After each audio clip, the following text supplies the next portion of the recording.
Ladies and gentlemen, please welcome the Politico Space Newsletter co-authors, Brian Bender and Jacqueline Klimas. So now, without further ado, I'd like you to join me in welcoming our second panel. We have Representative Ami Bera, a California Democrat who's also the ranking member of the Space Subcommittee on House Science, Space, and Technology Committee. He actually grew up in Downey, California, which is the home of the Apollo program, so his interest in space goes back to his childhood.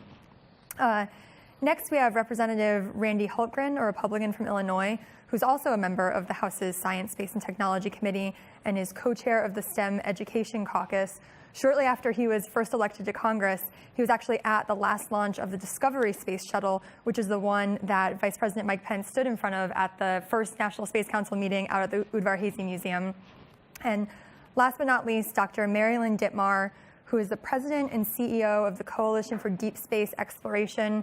She also was nominated to serve on the National Space Council's User Advisory Group and helped assemble the International Space Station from the ground. She developed the steps for the astronauts to assemble the station, which NASA personnel then translated into on-orbit procedures. I thought I would get all of you to weigh in on something that is a little bit out there. But we reported, as others did, late last year, that the Pentagon, for a number of years, had run a UFO research office that Senator Harry Reid got funded, something he thought was important. Reports from military pilots of, they don't call them UFOs anymore, I think that the term is unexplained aerial phenomenon. But I'm curious your take. I mean, you hear these reports, we've been hearing them for decades from many credible people. Other countries take it more seriously. They have dedicated researchers in the government who, in the open, not in secrecy, try to explain the unexplainable. Maybe all three of you. Should we be doing more? Or is this just crazy sci-fi stuff that is a waste of time? Certainly piqued my interest. I mean, and I think it piqued a lot of the public's interest. So, yeah, I actually talked to the chairman of the subcommittee, Brian Babin, as well as Lamar Smith, the chairman of the full committee. I said, we ought to have a hearing on this, right? We ought to bring some folks in. Look, if we want to boost our C-SPAN ratings, I think a lot of people would be really interested. And C-SPAN will like it. Right, and since Lamar's retiring this year, look, this would be a great. Why not? This would be a great hearing to go out.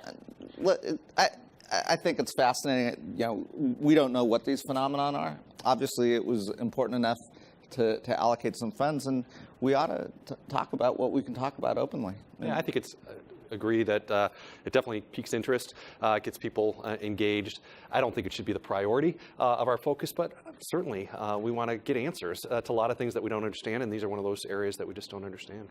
And I would just say also, things we don't understand, I mean, that's kind of the underlying theme, right? I mean, science takes you into those fields.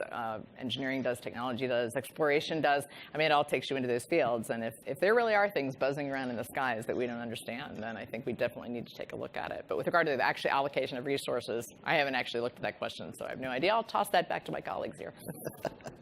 Well, I think with that, we're out of time.